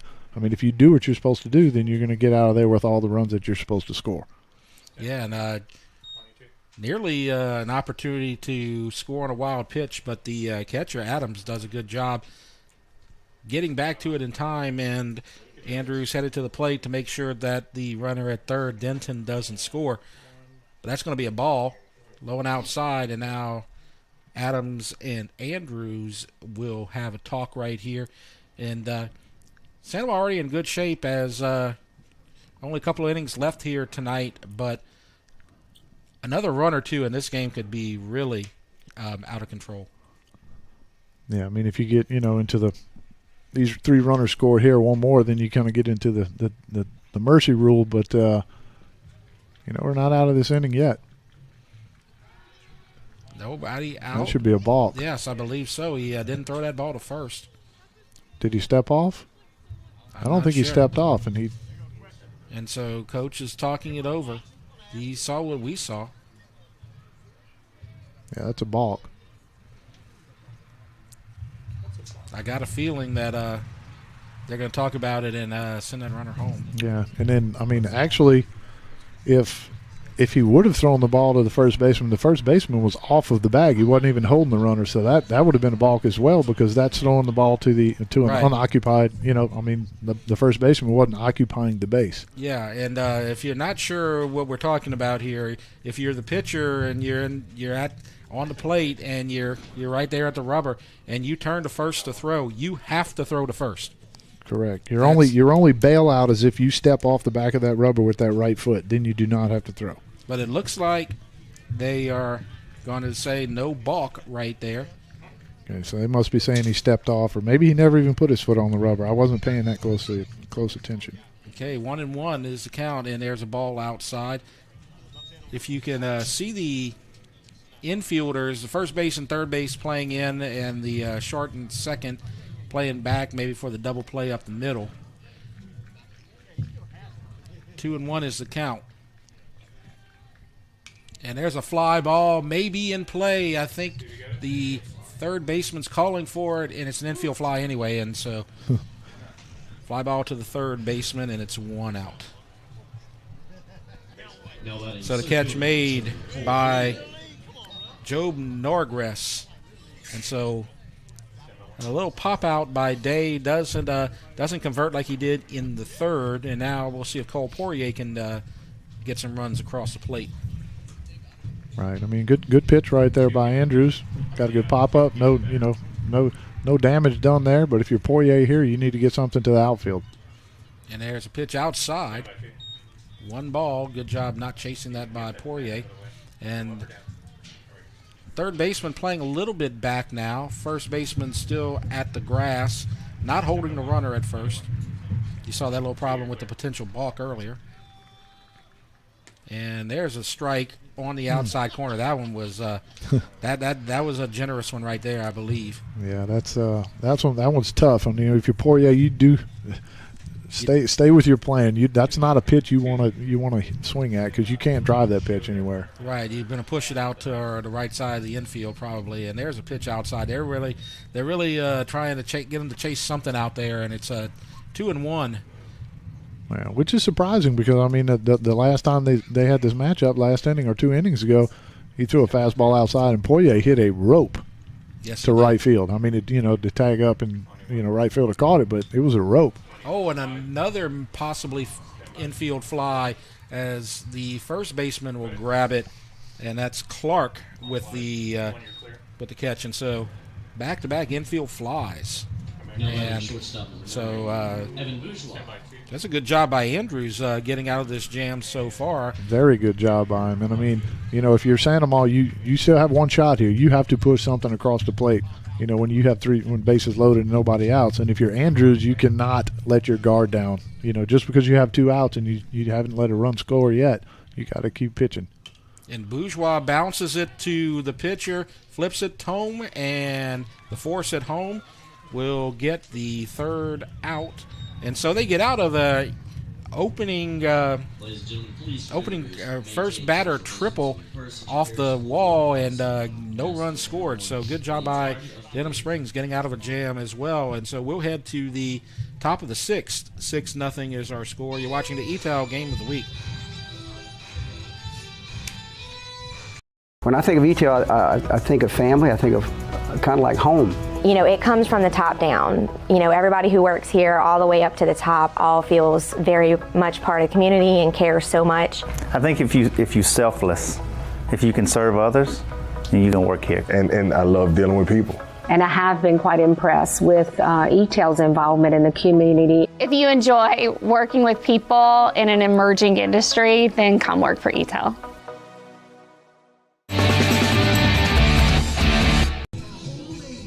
So we're getting a little late here at Gator Park here in Santa Ma. Jeff Forsh and Mike Moeller, it's 6-0. Nice performance here by Zephyr. Only he's got to get a couple more innings and you get that win. Yeah, and I just want to point out that Santa Ma has 5 games over the next 4 days. So pitching will be very, very thin, and Zephyr going into the 6th inning, maybe possibly throwing the entire game here. I can't say no. It's paramount for the pitching for Santa Ma, for the rest of these games this week. Yeah, because you don't want to get into your bullpen on the first night of a big run like that, because then it puts you in a jam, and you don't want to see Poirier have to come back on any of these games, most likely. Just spin him on the tough game right here. Or Zephyr, yeah. Excuse me, I keep on saying that. I'm going back to my the second to last football season when they were quarterbacks together. Poirier and Zephyr were the quarterbacks, and they were going in series after series, and I keep on forgetting we're not doing football anymore. I was making all kinds of mistakes out here. All right. Yeah. I'm going to keep my mouth shut about that. Great job by Zephyr. I mean, like I said, if he can go as long as he can here, he can say that the pitching staff, and they can be super competitive for the next 4 games. All right. So Slade Zephyr, and talking about what he's done, he gave up a couple of hits in the 4th, but that's it. The rest of the the rest of his scorecard is pretty clean out there, as he has 5, 7, 8 strikeouts after 5 innings. Yeah, and more, even more impressive, 0 walks. I think he's only had 1 3-ball count. And a swing and a miss to the leadoff hitter, Job Norgress. So this is a big inning right here, the 5th, because you're going to face that 1, 2, 3, Norgress, Dudley, and Smith. If he can get through that, he ought to be in good shape going into that 7th inning. And a swing and a miss again, 0-2. All right, you want this to be the last time you face these 3 guys. And Norgress is 0 for 2 on the night. He grounded to third, flew out to left. Yeah, because I'm looking back, the first 1, 2, 3, 4 hitters, Zephyr hadn't had a strikeout of them, at all. So that's going to be the 4 guys that you're going to battle. So it's, it's very important to get through these guys this inning any way you can. You don't want to get those guys setting up the tables there for the middle of that lineup either. So this first out, very important for Zephyr. And there's a breaking ball beauty, and he struck him out. And before the umpire even called it, Norgress was halfway to the dugout. Yeah, and I was like, the umpire, he kind of slow called that on me. I was like, where is that pitch? And then I saw Norgress going to the dugout. So he must have screamed it before he showed us the signal. So the backwards K for strikeout number 9, excuse me, and the ground out 3 unassisted. So Moran with the ground out, and that's the second out, and so that's a big deal. Got Lane Dudley on 1 pitch after the beautiful strikeout to Norgress, and now Reese Smith will be there, last chance here in the 6th inning to keep it alive. And we've seen Smith. He's had some couple. I mean, he got hit by the pitch or on the jersey his first at bat, but he had some good swings at Zephyr last at bat. And there's a ball. We were praising that backwards K, and we just about missed Dudley's ground out to first base. But Dudley was the guy who had the double in the 4th inning that kind of led everything off. And he's the only guy who had, really good contact so far here on the night off of Zephyr. So to get him the ground out on 1 pitch was big. And there's a ball low, so it's 3-0. And this is rare, a 3-0 count. Yeah, I don't have it written down anywhere, but it's only the second 3-ball count that I can remember of. So 3-0. And he's taken all the way. And there's a strike. 3-1. Get a little grin from Zephyr because he got a little reaction to Smith's 3-0 take there. Mm-hmm. And there's a grounder fouled, pulled to the dugout.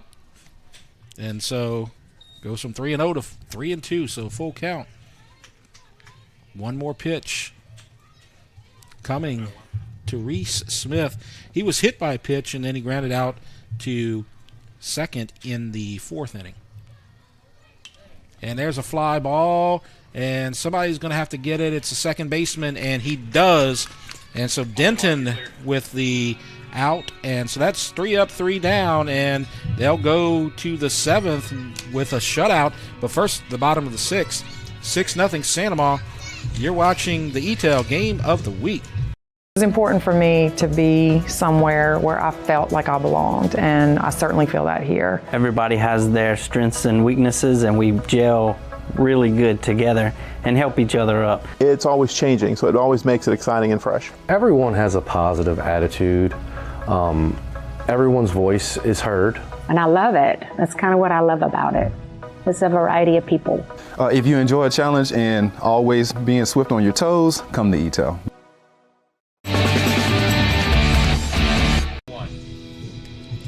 Headed to the bottom of the 6th. 6-0 Santa. Santa 3 outs away from a victory, but first they're going to see if they can get some more runs on the board. And they're going to go 9-1-2 with Brignac, Amadei, and Zephyr. And Andrews coming up. Andrews at the mound. He's replaced the pitcher Braden Hand, who had all kinds of trouble. He got pulled in the 3rd inning, and he hasn't given up any runs. He got himself out of that bases-loaded jam. Yeah, kind of got himself in the jam last inning. I mean, that's the jam of all jams when your bases loaded, no outs. And if you can get out of that, that shows a lot of your character out there. But, I talked about it earlier as he almost gets hit in the head right there with the catcher's throw down. But, we saw Sandoval capitalize on the walks and the freebies a couple innings ago, and then maybe we got into that little, hey, let me try to do too much with the bases loaded, no outs, instead of just, sticking to their plan and keep chipping away. So Brignac got a base hit back in the 4th inning. Did not score. He was caught stealing, and the bouncer to third flips to first, and he's in time. So that's the first out of the inning. Nearly got caught on the baseline there. Andrews didn't turn in. Yeah, that's a little PFP right there, pitcher's fielding practice. You do like 7 million of those in practice, getting ready for the season. But, Clark to Andrews to cover first base. Did it exactly how they're supposed to. Amadei is due for a hit. He's 0 for 3. He's had some good at-bats. That's a strike on – that'd look a little bit outside, but they call it a strike. Amadei 0 for 3 here tonight, but he's had some good at-bats. He just hadn't found holes yet. There's a breaking ball outside. And there's typically when a lot of your teammates are hitting and, you're scoring runs and all that, there's always that one guy that pitcher is making and just executing the best of his pitches. And for tonight, it's been on Amadei. He's thrown Amadei some really good pitches. And there's a fly ball to center, and going back, and it's off the wall, and it's going to be extra bases, and Amadei got his hit. So he gets 1 for 4 on the night as a double up against the base of the center field wall. So beautiful drive there by Amadei, and yeah, see that's just a really, really good piece of hitting right there. I mean, that ball, you kind of got it middle in. That's one that you can get a little excited at. You're 0 for 3. You want to be a little more aggressive. A lot of times you'll see these young guys just kind of turn on that, try to poke it out of the ballpark, and then they end up rolling over it. That ball right there, Amadei keeps his hands in it, hits that ball, knows he can get the barrel to it, and that ball just carried. I mean, he hit that ball a long way. And that's the leadoff hitter, knocking it to the base of the wall right there. They've got some big guys and some guys that can just drive the ball out here for Sandoval. And so you got that problem all down the lineup as they try to advance him to third. And there's an errant throw, and he's going to score a run as nobody really there to cover. And so it's going to be 7-0 as Amadei scores on the error. Yeah, so trying to get a little insurance right here. You see Zephyr lay that bunt down, and I mean, put the pressure on him, right? If you're sending them, let's put some pressure on him, make him make a play, make him field. And you see, Andrews coming off, fielded the ball well, but when he went to plant and throw, had a little slip. Ball got underneath the ball, got too much air under it, and he overthrew the first baseman. So that's likely an E1. But nobody was there to cover the bag anyway. He probably should have just held on to it. No RBI for Zephyr. Amadei does score the run, though, and that's a good insurance run. That's 7-0. And there's a strike down low to Josh Denton. And Denton, 2 for 3 on the night. He's got a single and a triple. And he's put together some really good at-bats. He's hit the ball hard. He hit the wall in the left field in the previous inning, and there's a wild throw to center field, and it looks like Zephyr's going to make it in safely. Oh, that's actually the courtesy runner, excuse me. Yeah, that's LaBeouf. LaBeouf making it to third base. Yeah, and I mean, it's 7-0 while we're trying to back pick a guy at second base. I'm not sure why that happens, but I mean, your risk reward right there is it doesn't add up. I mean, that's exactly what happens. You make a poor throw, and then he advances to third base. So a chance to possibly make it 8-0 with a little contact here. The infield's going to play in. The shortstop's playing in. Second baseman back to the dirt. Here he comes. Now he comes in. And so LaBeouf at third takes a slight lead, not much. Steps away. Now he's back. Now the entire infield in. And a pitch and a swing and a miss. And so that's a strikeout. So 2 for 4 on the night. Just elevated. I mean, he had some really good at-bats his first 3 bats, and he just you see the infield in right there, and you get a little excited whenever you see a ball up in the zone, those ones that look really big. Hey, I can drive this one. but just got underneath it for a strikeout. Reggie Hebert is up, and there's a foul up against the net.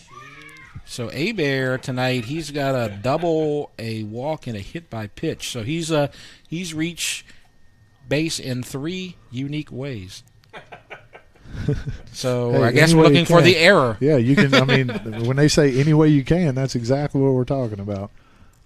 And there's a ground ball to third, and a nice stab by the third baseman, bounce to the first baseman, and a nice play. Give the credit there to Job Norgress. He did a great job grabbing that ball and avoid another run. Beautiful play. And so we'll head to the top of the 7th. Santa Moss 7, Denham Springs 0. You're watching the ETEL Game of the Week. It was important for me to be somewhere where I felt like I belonged, and I certainly feel that here. Everybody has their strengths and weaknesses, and we gel really good together and help each other up. It's always changing, so it always makes it exciting and fresh. Everyone has a positive attitude. Everyone's voice is heard. And I love it. That's kind of what I love about it. It's a variety of people. If you enjoy a challenge and always being swift on your toes, come to ETEL. And we head to the top of the 7th, 7-0 after the insurance run. And so Santa Monica with a big lead as they try to close it out.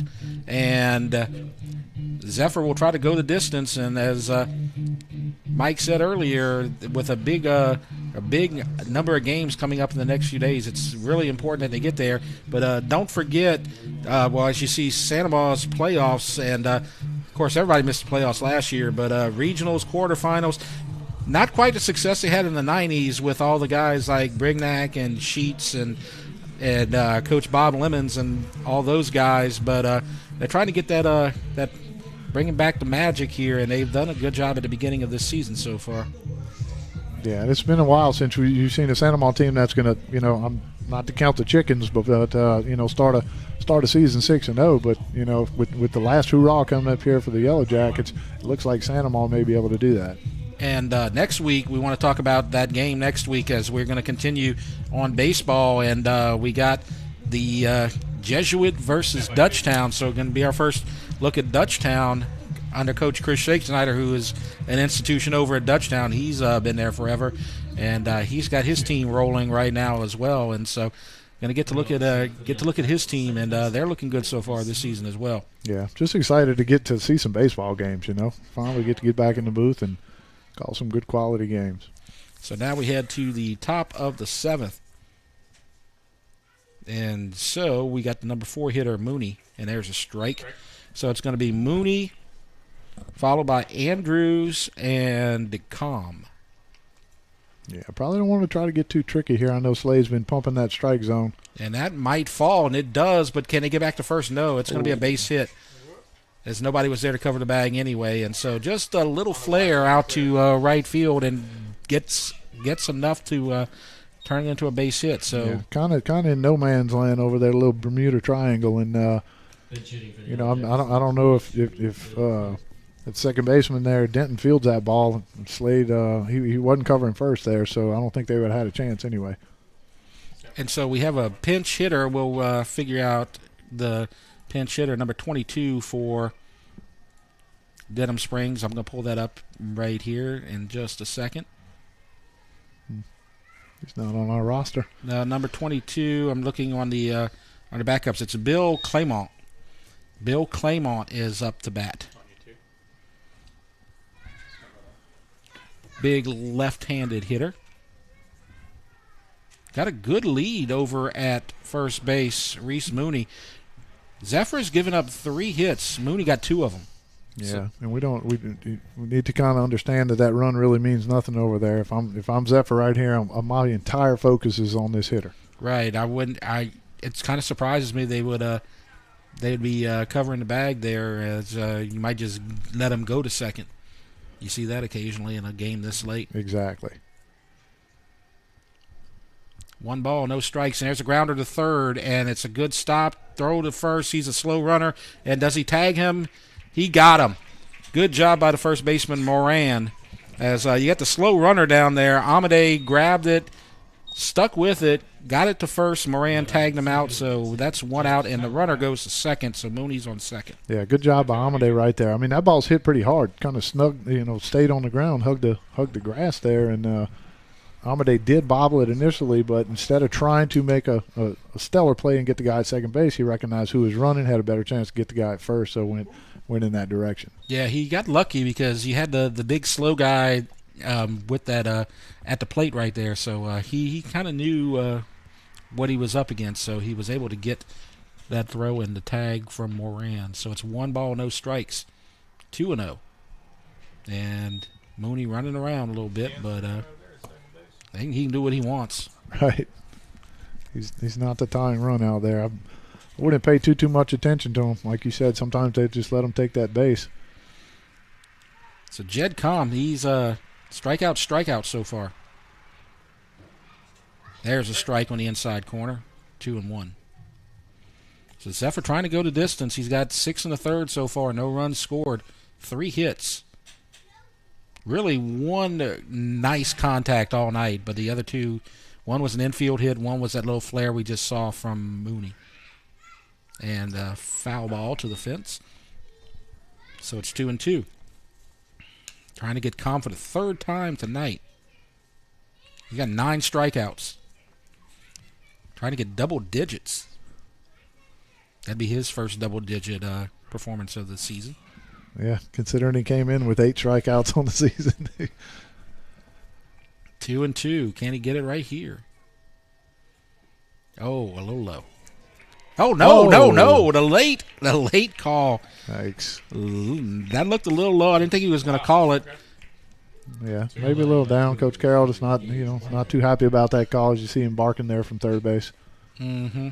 Yeah, but it's a 10th strikeout regardless, and the umpire might be looking at it like, okay, 7-0, it's 8-13, I might want to go home tonight, kind of early.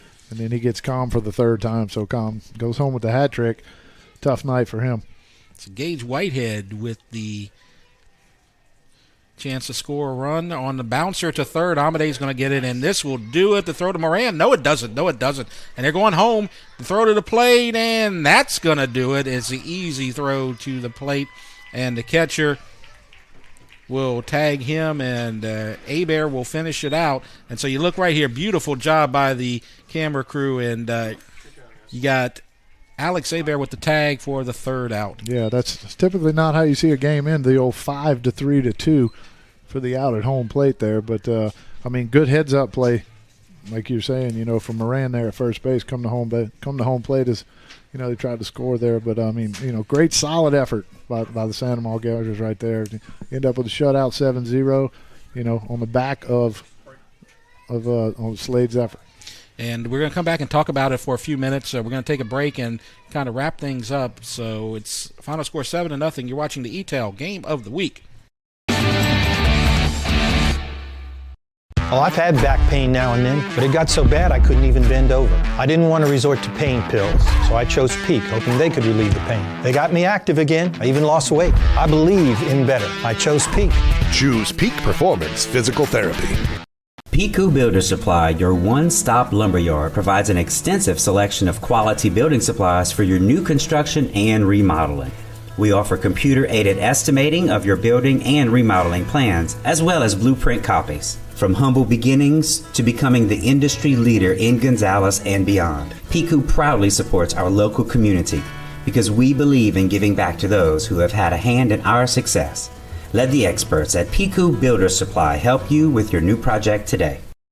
Dr. Brian Hollis is Ascension Parish's orthodontist. Dr. Hollis has an excellent reputation for bringing state-of-the-art technology and the highest standard of patient care to Ascension. He attended LSU Dental School, and he completed a residency to become a board-certified specialist in orthodontics.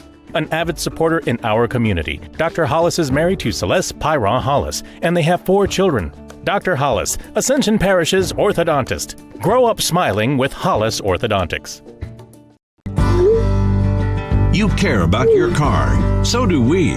Donaldsonville Glass and Body has been around for over 40 years, providing unparalleled collision repairs and customer service, especially when you and your car are having the worst day ever. When you demand exceptional workmanship, call Donaldsonville Glass and Body. Free pickup for your collision repairs and get it back as good as new. It's your choice, so why not choose the best? Donaldsonville Glass and Body. It's game day. A day that should be spent in the living room, not the kitchen. So next game, you just worry about the score, because we've got the food covered. With hand-battered, cooked-to-order, always fresh, never ever frozen chicken fingers, craveable cane sauce, crispy crinkle-cut fries, and jugs of freshly made tea and lemonade.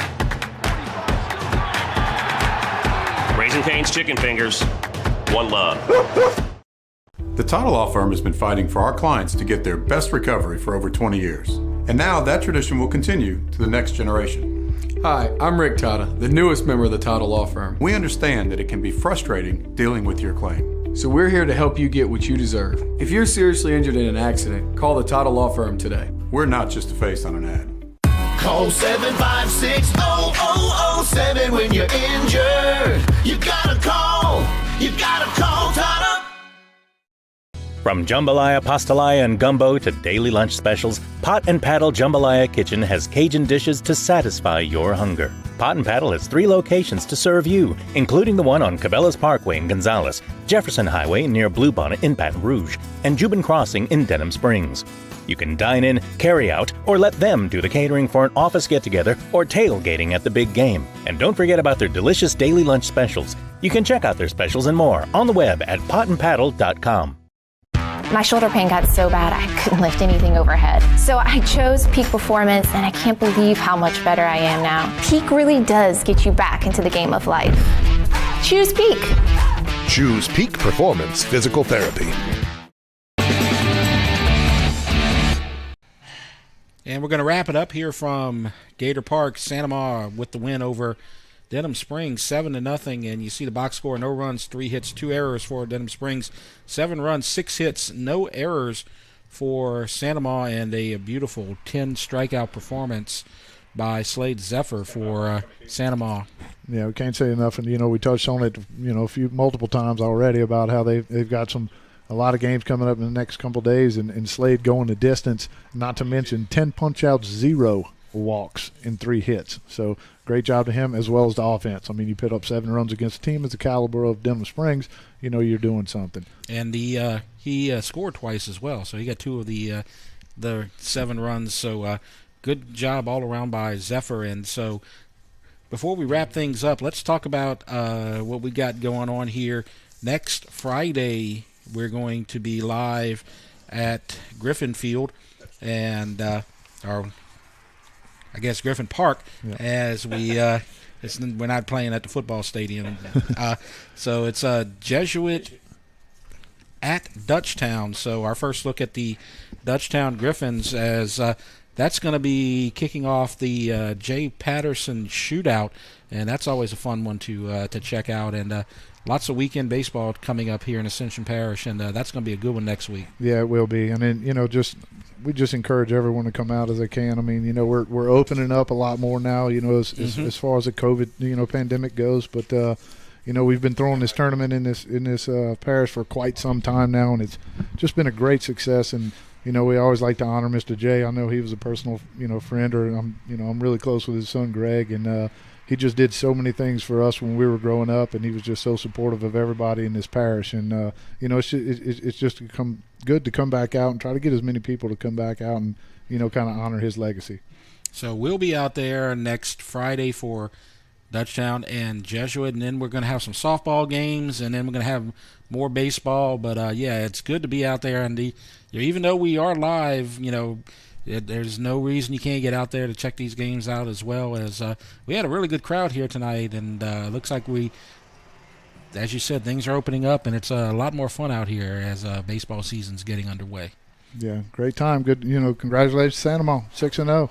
Enjoyed it, Jeff. Absolutely. So thanks a lot, Mike, for joining me tonight. Thanks to everybody out here. Thanks a lot, Andre, and all our crew out here with the great shots and and keeping up with everything. And that's going to do it for our broadcast here tonight.